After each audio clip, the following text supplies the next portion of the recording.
South ఇండియాలోనే అతి తక్కువ ధరలకే నాణ్యమైన రత్నాలని అందించే ఏకైక సంస్థ 6JVR.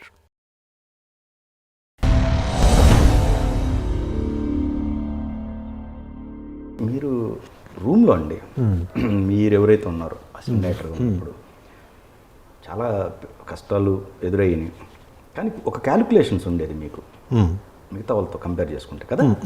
క్యాల్కులేషన్స్ అని కాదండి, ఫస్ట్ కష్టాలు అంటే సార్ అందరికీ ఉంటాయండి అవి. కష్టాలని నష్టాలని అంటే ఎప్పుడైతే కష్టం అని మనకి ఎప్పుడు అనిపిస్తుంది అంటే అండి, మనం ఫ్రస్ట్రేట్ అయిపోతే ఉంటుంది.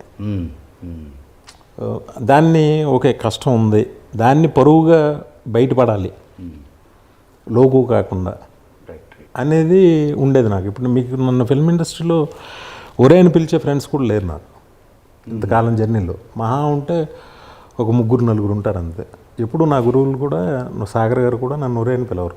ఓకే ఓకే పిలిచింది లేదు. ఓకే అంత హుందాగా ఉండేవాడిని. అదే లేదు. క్యాలిక్యులేషన్స్ అంటే ఏముంటాయండి, ఏముండవు. అంటే నాకు ఎక్కువ ఫ్యామిలీ బాధ్యత ఎక్కువ బాగా. అసలు మీరు చెన్నై రావడానికి కూడా రీజన్ అదే అంతే. మీ థియేటర్ అప్పులు టార్చర్, అది నరకం, పగోడ కూడా రాకూడదు. అదే కసి అనుకుంటా మీలో. అదే కొన్ని సిచ్యువేషన్ సార్, కసి అందరికీ ఉంటుంది. ఇంటి బాధ్యతలు ఇవన్నీ నేనేమంటానంటే అండి, అంటే నా బిలీఫ్. ఓకే ఓకే అందరికీ కసి ఉంటుందండి. నాకన్నా తెలివైన వాళ్ళు ఎంతమంది ఉన్నారు, నాకు తారసపడే చాలామంది. ఏంటి ఇంత తెలివైనడు, ఇన్ని తెలుసు ఇతనికి, ఇతనేంటి వెనక ఏమి సక్సెస్ కాలేదని నాకు ఆశ్చర్యపోతుంటా. ఇవన్నీ ఎలా జరుగుతాయో ఎందుకు జరుగుతాయో తెలియవండి. ఓకే ఓకే ఇది మన గొప్ప అనుకుంటే మాత్రం మనం ఫూల్స్ అన్ని. కష్టపడ్డాం అంతే, అందరిలాగే నేను కష్టపడ్డా. నాకన్నా ఎక్కువ కష్టపడే వాళ్ళు కూడా ఉన్నారు. నాకు అవకాశాలు వచ్చినాయి, దేవుడు చల్లగా చూసాడు అనుకోవాలి. అదే అదే అంతే. అది నా ఇది నేను అనుకుంటాం. నేను అంటే అది ఫూలిష్గా అనిపిస్తుంది. కానీ ఏ బాధ్యతలు అయితే మిమ్మల్ని అక్కడ తీసుకెళ్ళాయో, బట్ ఇది ఈ ఫీల్డ్ రేపొద్దున మనం ఇక్కడ సక్సెస్ అవుతాం లేవో, కానీ ఒక పక్కన మీ నాన్నగారు అంటే మీకు చాలా ఇష్టం, అసలు ఒక రకంగా ప్రాణంతో సమానం. సో అక్కడికి వస్తున్నాడు. అయితే మీకు అనిపించలేదండి ఈ అట్మాస్ఫియర్లో నేను రేపు అంటే ఆ బాధ్యతలకు సంబంధించిన ఒక ఆన్సర్ నేను చెప్పాలి భవిష్యత్తులో, అది అండర్ గ్రౌండ్ రన్ అవుతూ ఉండేదా? అండర్ గ్రౌండ్ ఉంటా ఉండేదండి. ఒక 4-5 years తర్వాత ప్లాన్ బి చేశా. ప్లాన్ బి చేంజ్ ఎలా అంటే ఓకే, బట్ ఆ బాధ్యతలు 100% వదలకూడదు, నెరవేర్చాలి. మా నాన్నగారు ఎవరికి అప్పు ఉన్నారనేది ఉండకూడదు అనేది నా మైండ్లో బలంగా ఉంది. ఓకే, ఇక్కడ టైం పెట్టుకున్నా. కరెక్ట్గా 10 సంవత్సరాలు అసిస్టెంట్ డైరెక్టర్గా పనిచేస్తా, అయితే డైరెక్టర్ అవుతాం, కొడతాం.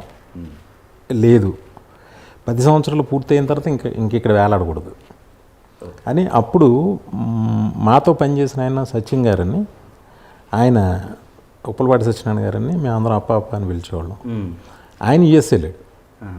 యుఎస్ వెళ్ళి అక్కడ ఒక ఎగ్జామ్ పాస్ అయ్యి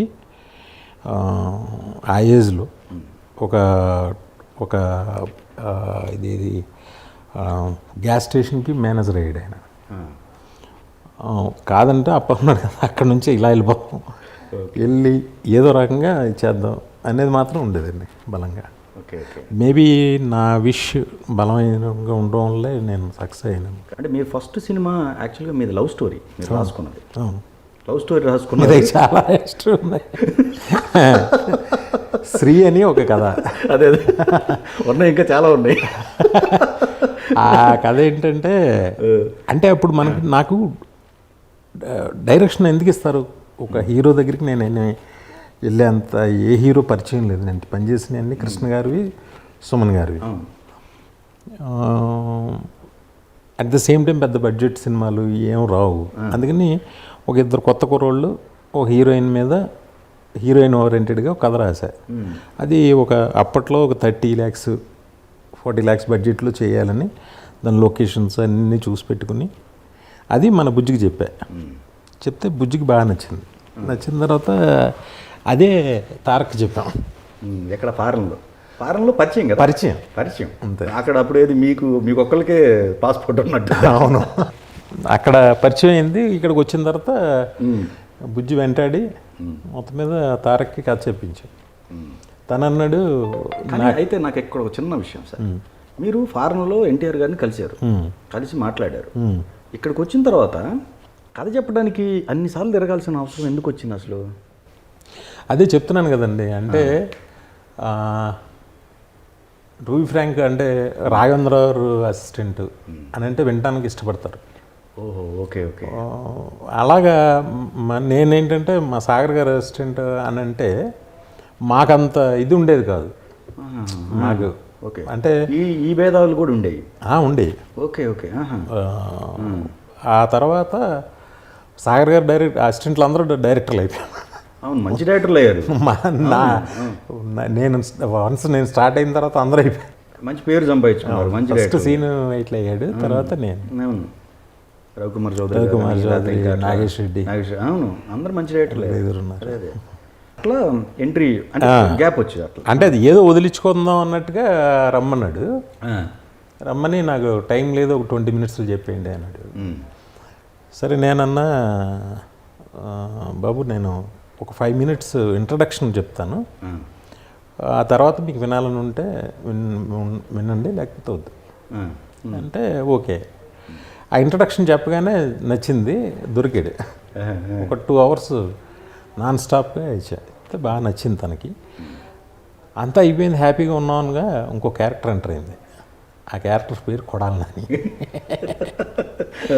ఆయన లేదు లవ్ స్టోరీలు గట్రా వద్దని చెప్పు, వద్దులే ఇప్పుడు మనకి అలా డైరెక్టర్లతో అన్నట్టుగా. ఆ తర్వాత పాపం తారక్ ఎక్కడో మేము కొంత ట్రావెల్ చేసాం. అది నాకు చెప్పలేక ఇబ్బంది పడుతూ ఇలా అంటే నేను అన్నా, నాన్న మీరు ఏమి ఇబ్బంది పడద్దు, ఇంకొక ఛాన్సీ, ఇంకొక కథ చెప్తా, ఒక్క ఛాన్సీ నాకు, దాన్ని చూసి అది నచ్చబోతే నేనేం ఫీల్ కాను, అసలు అదేం నచ్చాలని రూల్ ఏం లేదు అని ఈ నాని గారు అసిస్టెంట్స్ వీళ్ళందరికీ చెప్పాక ఓకే అన్నారు. వాళ్ళే ఏం చెప్తాడులే. ఓకే చెప్తే ఆది కాదు చెప్పా, రూమ్ తీసుకెళ్ళి చెప్పగానే ఒకసారి మబ్బులు ఇడిపోయినాయి. నంది అవార్డే వచ్చింది. అదే దాంతో అంత షార్ట్ పీరియడ్లో అంత 2 daysలో రాసి ఆ కథ ఎలా? అదే 2 days? 2 days అంతే.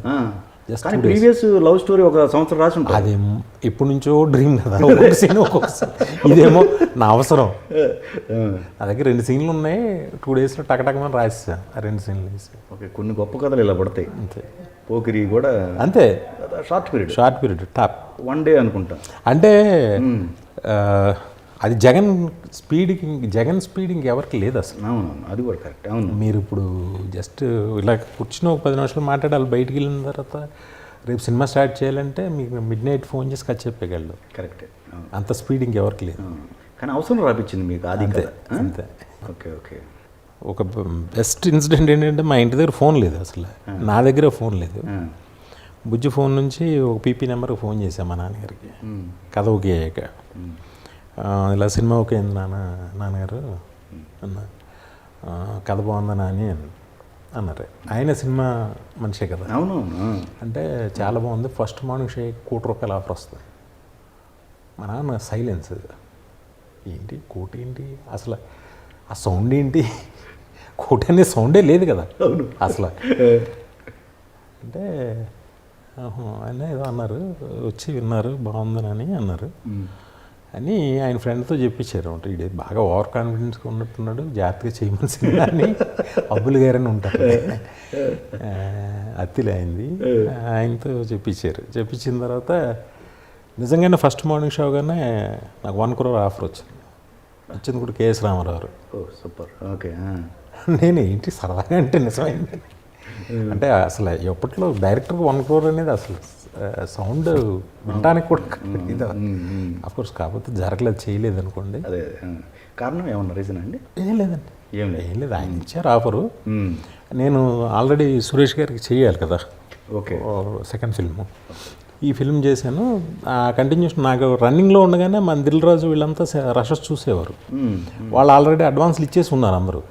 Okay okay okay. అలాగే ఇంక ఈ సినిమాలు చేసుకుంటూ అలా ఉంటుంది. అది అట్లనే చెన్నకేశ్వరరెడ్డి స్టార్ట్ అయ్యింది. చెన్నకేశ్వరరెడ్డి ఇమీడియట్.